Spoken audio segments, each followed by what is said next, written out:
Welcome to the Blockleaders podcast. I'm delighted to be joined by David Paskett today. David is head of community and content at Upland, and we are so excited to speak with you, David. Welcome. Yeah, thank you. Thank you for having me. It's good to be here. Well, first and foremost, can you tell us a little bit about your background, yourself, and how you ended up at the wonderful world of Upland? Sure, yeah. Gosh, I feel like I've been there forever, but it's only been 3 years. I think I'm moving on to my fourth year here now. I worked previously at a gaming company. It was a company where we were trying to be Instagram for video games, essentially. So you could take your clips that you recorded from when you're playing video games on Xbox or PlayStation or Nintendo and upload them directly to our app and then share them with everybody. So it was Instagram just for gamers, essentially. And I would stream for them and I would make videos for them. And I was the head of community over there. And then we went under and I just did some consulting on the side. And then Dirk from Upland, one of the co-founders of Upland, actually reached out to me. He saw one of my videos on LinkedIn and said, "Hey, would you like to come work for Upland?" Checked it out and said absolutely, and that's the story. I've been here ever since. So it's been a fun time. Lots of changes over the last couple of years, lots of progress, and here we are today. Well, that is very progressive out of Dirk, actually, as a co-founder, to be keeping an eye out on potential employees and then approaching them directly. I love that. I love that. Yeah, yeah, Go yeah. Dirk. No, I was surprised. He saw one of my videos on LinkedIn, and he was like, "Hey, let's talk." And okay, sure, let's talk. And here we are Fantastic. today. Well, I suppose now that you've kind of given your little background and where you come from, and that gaming background is so strong, and it'll definitely come through for the rest of the conversation. Because the other conversations that we've had, I've really been impressed by all of your gaming knowledge. But for listeners and for viewers who haven't heard of Upland or may be curious as to what Upland is, can you give us a brief synopsis? Sure. So Upland at its core is a property trading game where players own property parcels. And that's the foundation, honestly. So your location based in the real world, or not in the real world, but your location in the game based on properties in the real world, really determine then what you do. We have racing, we have people and players owning businesses, starting up businesses, communities, neighborhoods, all inside of this virtual world that is mapped over the real world. So if you own a property in Los Angeles, in Upland, you may have a business over there, you may have a racetrack over there, you may have an entire community located in this virtual world over in Los Angeles or New York or Chicago or San Francisco. And then players buy, sell, and trade assets. They buy, sell, and trade properties. They buy and sell services, and that's Upland and its core. It's a really cool. It's a really cool. I don't want to say new concept, but it's a new concept in because property trading obviously is not a new concept. We have Monopoly Go, stuff like that. But it's new in that you actually own your assets, and then you can do with them what you will. Super. Yeah, and I can testify as well as as one of the users in there for the last little while, maybe a year. I've been in there about a year. It is so much fun and so addictive once you get in. What caught me the most is when I could start contributing. When I found that I could go into another person's property and I could help them build on that property, or I could help build a neighborhood. And I think that's like really, there's something like philanthropist about that. That you feel like you're giving to a community or giving to a neighborhood. So yeah, can you dig it in a little bit deeper into that element? I suppose what I want to speak to you about a lot today is the social side of Upland and why it is important and why it was built in the way it was built. Yeah, so I think we are more social and built for a social aspect of gaming more than any other game. So when you think about community and other games, let's take some of the biggest games out there. Let's take like a Fortnite, for instance. You jump in, you put on your headphones, and you can chat with other players that you're playing with. Maybe you talk trash to the opponents. Maybe you're in Call of Duty or something. But when you shut that off, that's it. Like you're communicating for that one instance, for that one match, for that one multiplayer match, and then you go away. In Upland, you're you're part of a community. We use the example of building a neighborhood in LA, for instance. You're part of that community in LA, so you're constantly communicating. In order to succeed at Upland, And all the players, if you would like to verify this, just go jump into our Discord, jump onto Twitter, talk to any player that's played Upland. Communication and community is the key. Getting to know the community, getting to know the different players and actors in the community, and then communicating with them is key. So there really is this there's this communication, this sense of community that exists in Upland that is so close to social media, yet it's not social media. It's wrapped around this property trading aspect. Amazing. And can you give us, just to again go a little bit deeper into that, can you give us like one or two examples of where those social interactions between the community became fruitful in other ways? Sure. So I think your example of helping someone build is a really good example. So in Upland, you can actually build on your property and enhance your property, and there's different buildings and stuff like that. And that's in order to do that, sometimes we have a currency called Spark, and Spark is how you think of Spark as like your construction workers. And if you don't have very much Spark, it takes a long time to build a building. So myself, I don't have very much Spark. I'm Spark poor. And I wanted to build a building in London. There was this unique structure that dropped limited time. Oh my goodness, I need to build this. And I reached out to the community. Hey guys, I don't have much Spark. Who wants to come help me? And when I put my own Spark on there, it would take almost a year to build. It was a long time. Next thing I knew, everybody came and helped me, and I had it done within a week. It was built. And so that's just one example. There's many other examples. For instance, we run racing challenges and racing leagues in Upland, and in order to succeed in that, it's getting together with racing communities. So we have a community called the Upland Racing League that we haven't started.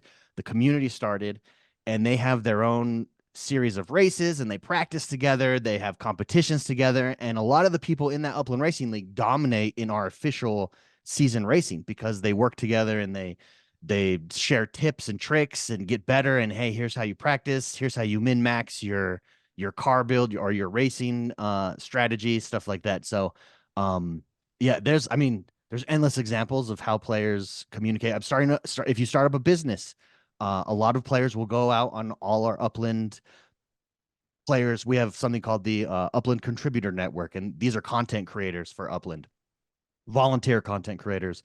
And if you're starting a business in Upland, let's say you're selling map assets. So map assets are decorations that you are designing and building yourself, and players can come and put them, or players can buy them from you, and then you can decorate your property with them. The best thing to do is to network with other players in the game to get word out there. Hey, I'm selling these cool map assets. I'm selling this cool sauna that you can come buy and put on your property.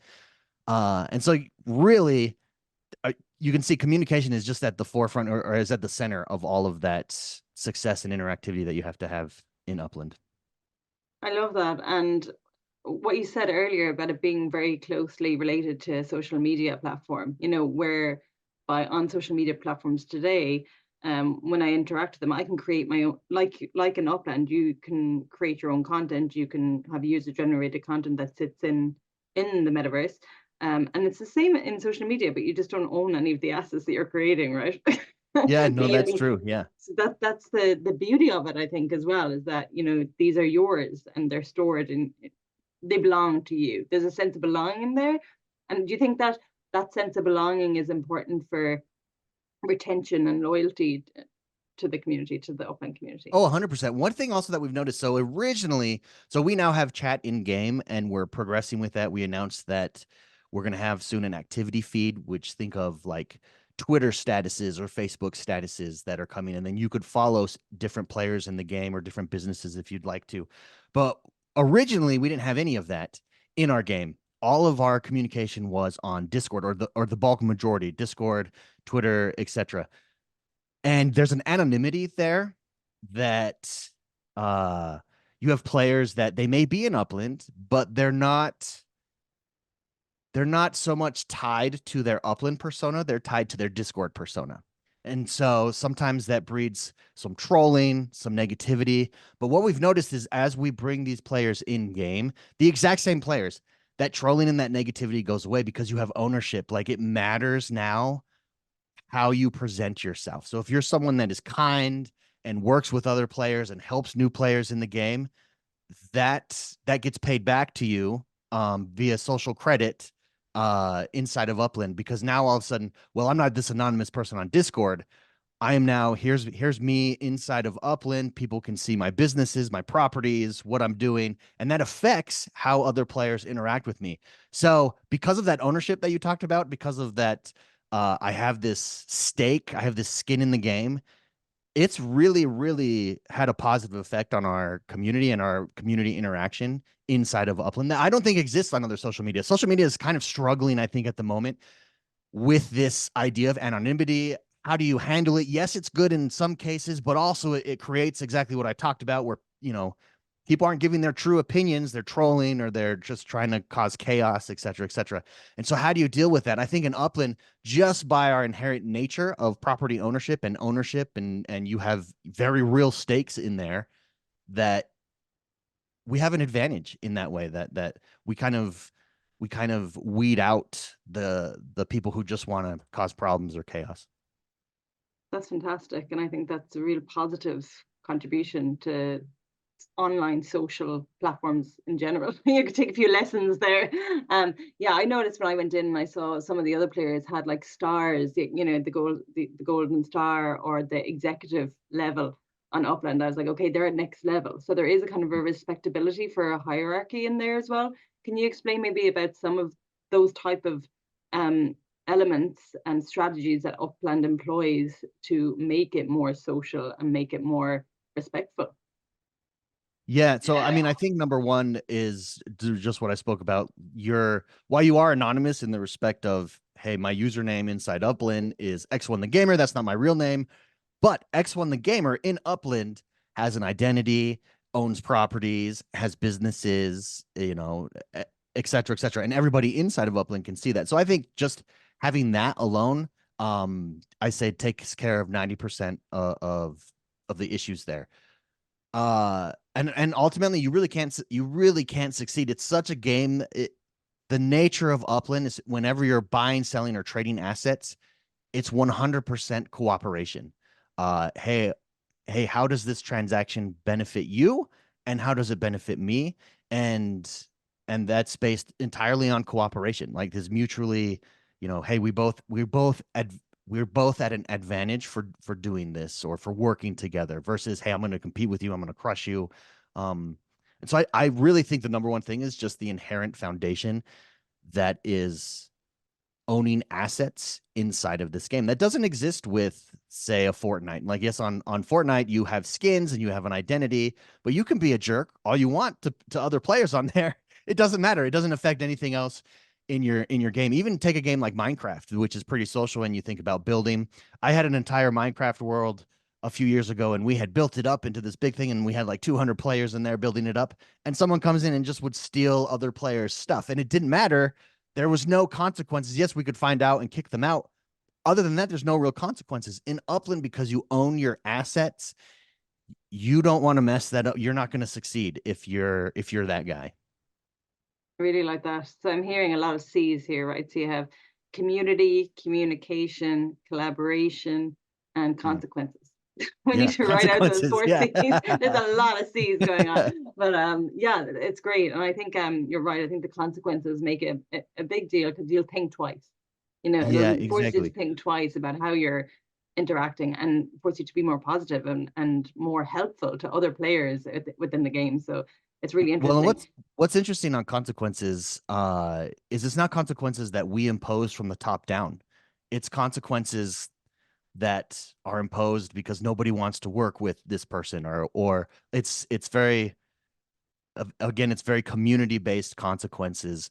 It's not from the top down, which is fascinating and interesting. And I think that's why it works, and why we've seen such a positive community bubble up around Upland. If you go to other projects, you just don't see that community there, because there's no need for that collaboration like there is inside of Upland. Yeah, that's amazing. And the fact that there's a community that are kind of willing you on or willing on the platform without you even having to ask, they want to see everyone do well from it. So yeah, it's very positive.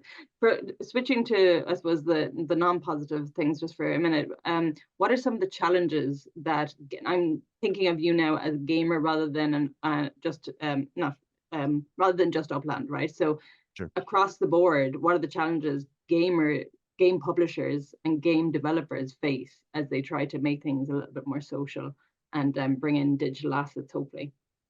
Yeah, I think toxicity and anonymity that helps to cause that toxicity is a real challenge in every place that's trying to be social. And it's why when you look at what I'm just amazed every day because I play all these other games. I'm on social media, and you can see this real struggle. So, for instance, in the streaming space, Facebook jumped into streaming and streaming video games a few years ago, and a lot of players were wary because Twitch had kind of set up streaming, YouTube was taking on streaming, and now Facebook had jumped in. But on Facebook, a lot of people, it's your real name on there, and you have this profile, and people can click on it and see it. And so the big question was, well, hey, Facebook, why are you not letting us be anonymous here? I don't want to stream to random strangers and have them see all of this, or I don't want to comment on this person's channel and see all of this. What Facebook found, and anyone listening, I invite you to go look up these studies. You could just Google it. What Facebook found is actually because you had to use your Facebook profile, there was not nearly the toxicity in the chat and streaming that there was over on Twitch. And it's because you take away that anonymity there and you have social consequences for being a jerk, essentially. But that's just not in streaming. I think that, or social media, like I said, it is in gaming as well. And I think that's the number one challenge. How do you get people to use communication systems properly? Because let's be honest, if you're at home and you're sitting behind a desk, sometimes it can be exciting to, hey, I'm this nice button up guy as I go to work every day. Let's just toss a grenade in here and see what happens, right? Let's break the rules. It's exciting. There's no consequences for it. It's fun to do in games sometimes. I think that's why a game like Grand Theft Auto is so popular. You're basically playing as a criminal, but it's so popular because, hey, this is something I would never do in real life, but my online persona here, I could be a bank robber, and oh, look how fun and exciting this is. I think that same kind of mentality does happen in uh communication spaces within games as well. People act like they never would in real life because there is an excitement to it or an anonymity, and you can grow up this persona that's edgy and but it can be a real problem because it does disrupt your community. One thing that we're seeing right now over on Steam is, and for those of you that don't know, Steam is probably the number one PC gaming platform. It's where you go and you got to sign up an account and you can download your games there. And what they do the best is community reviews. So if you play a game over there, you can go and leave a review on that game. And the reason it's the best is because they show, okay, Lisa Gibbons reviewed this game. Here's how many hours she played this game. Here's her review. Clever. Here's her thing. So you can see like your review, if you've played 500 hours in a game, probably carries a lot more weight than someone who has, this guy only has 1 hour in the game or 20 minutes in the game. His review, doesn't matter. But even there, and I'd say they do that the best. Even there lately, we've seen the weaponization of reviews where players don't like something someone on the dev team said, so everyone goes and review bombs it, or players don't like a decision that the game made. It has nothing to do with the quality of the game or the gameplay, and they're review bombing it there. And that's a tricky thing, but you can just see these systems are easy to take advantage of and to disrupt and create chaos. And I think just by our foundation, Upland is at a huge advantage over that because there are real consequences. You own these assets. If you give players ownership, when people have ownership over something, they take care of that thing. And if you give players ownership in communication and community, they take care of that communication and community. Really well said. And actually, the 2 points you just brought up, I just want to reflect for a minute on them because both of them have come to my attention in the last week in different formats.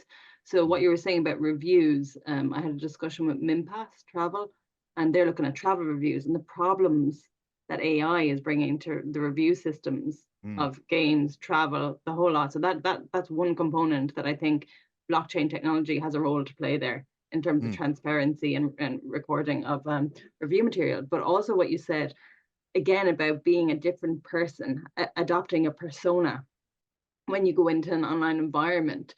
I was listening to Scott Galloway. Do you know him? He's a kind of a thought speaker or thought leader anyway. I was listening to one of his TED Talks, and he was saying that, you know, at first, when we had search and people started to play with it and do SEO and that kind of stuff, they realized that porn and beautiful girls and all that kind of stuff, that's what sells. So they were like Mm. writing more about that, producing this more content. And then people started to realize that rage sells. So getting Mm. annoyed, being negative, being, you know, anti this, anti that. And that's still kind of dominant today. Do you think that something could replace that? Because it's kind of disgusting the way social has kind of bought into the anti side of everything, and the rage that's out there at the moment. I'm hoping that we transition, you know, not back to the other thing, but we Yeah. transition away from that, you know. Yeah, no, I think that's a real issue, and we see it, you know, on our side on Discord, for instance, and I wouldn't even use the word rage at the moment. I would use the word like engagement farming, where Yes. you purposefully take, and we see it on Twitter a lot, we on all the social medias actually. You take you take the most crazy stance that you can take on a subject that makes no sense, and your only purpose there is to get people to comment on it. Well, I don't know if that's your true opinion. That's is that how you really feel? And then it inhibits genuine discussion and genuine disagreement, which I think genuine disagreement is important. Let's hear out. I want to know why you think that way and why this person thinks that way. And so it really does crush it. So people a lot smarter than me, I'm sure we'll figure that out. But yeah, I mean, those are all things that are real challenges. And I will say again, we see those same challenges in, for instance, a Discord that we do not see in our in-game chat, our in-game communication platform, because there's an ownership aspect to it for sure. Um, that I think is unrivaled. Super. And just to bring in what, and we spoke a few weeks ago about MVPs and kind of iterations of the product, rather than going to market with something that's like really you know, over promising what you expect. So is there an example or two that you can share, again based on your gaming background and your experience now at Upland, of games that have over promised and under delivered, and you know what Mm. Upland is doing in terms of their product releases? Yeah, I mean, there's a lot of examples out there in the gaming world. One example that comes to mind is No Man's Sky. This is one of the most popular now. It's one of the most popular space simulator games. I don't. It's more arcadey than simulator. But when it dropped, they were on Sony's stage and they were published by Sony. And the game originally came to exclusively to consoles on PlayStation. Now it's everywhere. But they basically did just that. Way over promised. Half of the stuff that was promised or said wasn't in the game. The game didn't function properly at launch. And when this happened, uh this was that phase, I'd say. Oh, don't quote me on the dates, but it was at a time in like the mid 2000s here where we were just transitioning from physical copies of games to digital copies of games, and Steam was on the rise on the PC, digital over on PlayStation. And it was the first time that Steam or PlayStation offered full refunds for digital copies of games. So they kind of set that precedent and gave us now, refunds, digital refunds there that had never been done before, really, especially at that scale.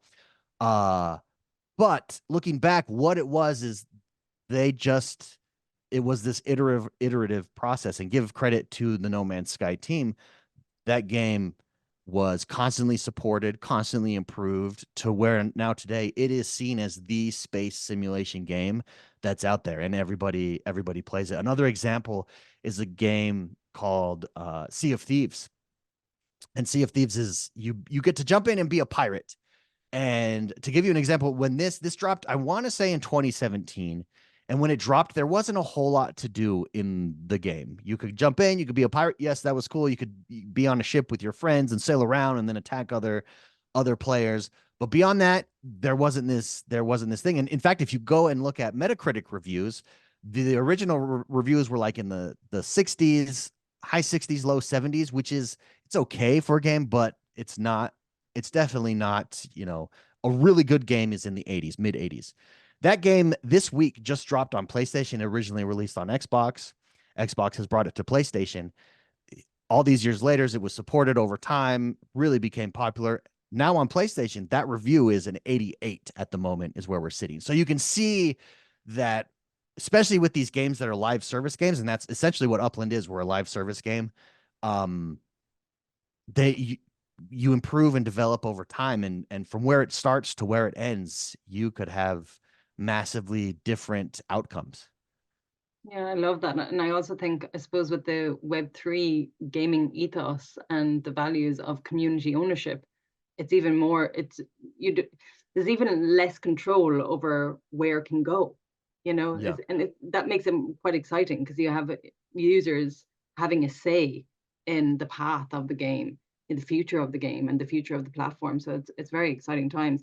How do you manage then, as this is going back to your role in Upland as head of community and head of content, how do you manage community expectations when it comes to the platform? Yeah, I think one thing that we've gotten really good at Upland, I think, is listening to the community and taking player feedback. We have systems in place where we have basically a feedback board where players can leave feedback on, hey, this is working, this isn't working. Hey, have you guys thought of doing this? And every week we run a report, and every week I'm in a meeting or someone from the community team is in a meeting, and we pass it up. Hey, players are saying this, players like this, players didn't like that, and then we go from there. What is very difficult, and everybody deals with this, is for instance, a player leaving feedback on Discord.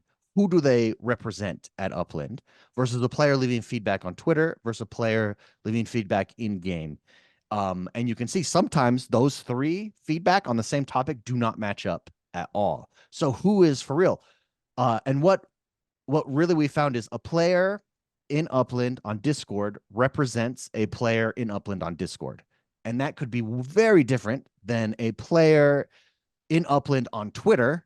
They represent a player in Upland on Twitter versus a player in Upland and in Upland communication and feedback. It's very different. And so it's tricky. And this is not something that's unique to Upland. This is something that's, everyone has to deal with.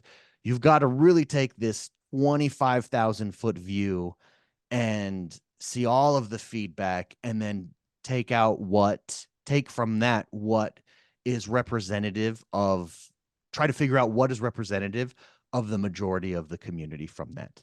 And that's something that if you're a player, you don't see necessarily because, hey, I'm really passionate on Discord. I'm in here with Discord talking with my friends, or I'm over on Twitter and we're all saying the same thing. How can this? Well, not everyone necessarily is saying that. And we have a very tricky job of figuring out what is accurate, what is not accurate, what is real feedback versus what is someone just ranting and going from there. But I think we've done a really good job. And again, in-game communication has helped infinitely with that because we know who you are in game. We can look at you and we can say, okay, he's right. This did indeed happen to this person, or he is struggling, she is struggling with this issue. We can see it on the back end. We can see, here's how they play the game and verify that they are who they say they are. And what's interesting, if you notice, a lot of games are moving. Discord is a very powerful tool. Twitter is a very powerful tool. My personal opinion, taking my hat off here, but something that I've observed in being in all of them, all the social medias, the ones that are outward facing, I think, are more valuable than the ones that are inward facing, unless you're in game communicating in your game and there's ownership there, because we know there's an honesty with that and a tactfulness with that in-game ownership. And I can see a lot of gaming companies are really taking a step back from like Discord, because if you ask a question in Discord and, hey, how do I play Upland? What is Upland? And I answer it, that's great. You and the few people in Discord who see it at that second see it. Whereas if you ask that question to me over on Twitter, the whole world sees that and it can be Hmm. shared and reshared. So just right there, you have an advantage by being outward facing and having these discussion on a platform that's outward facing. Same thing exists within game. If you ask me that question in game and I'm able to answer it for you, well, now every single player that jumps into the game is able to see that, and maybe they had the same question and benefit from that, and they don't have to go to this third party insular platform such as, and I'm picking on Discord, I'm just using Discord as an example. Discord has a great tool, but it has some weaknesses, and those are, I think, some of those weaknesses. That's great, and it's really great advice actually to community managers, I think, David, not just content managers, but I think community managers in general, which is such a skill, such a big Mhm. skill that people don't realize how much effort goes into managing a Web3 community specifically because people are so invested in it.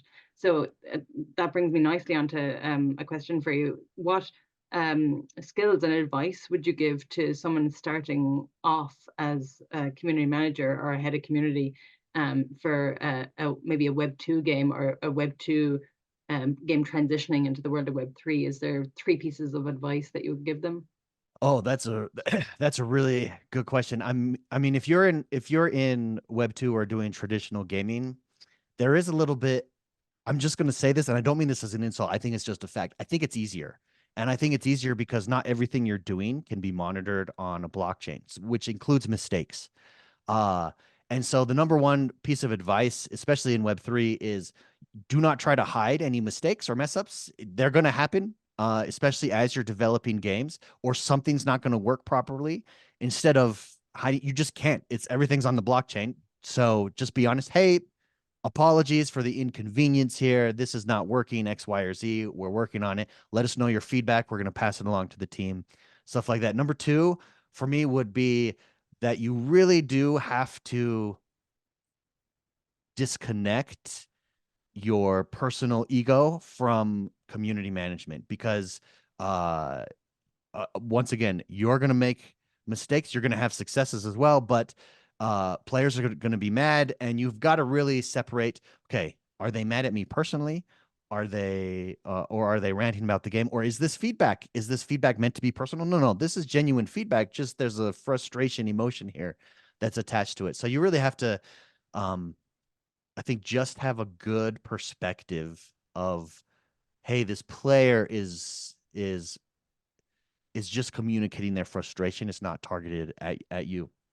And that's the same with praise too. You can't take praise to, you can't let it stroke your ego. Oh, this is the best. You guys are doing the best. Well, just wait because we will, we just wait and see how you feel after, the servers go down for a hot minute or something like that. So really, I think having a proper perspective, number two, and which means number three, if you're jumping into the space, I would make sure, and this saying kind of bothers me because everybody uses it, but make sure you touch grass. You have to disconnect. Like I think that there's, and I believe this about gaming or just being online in general.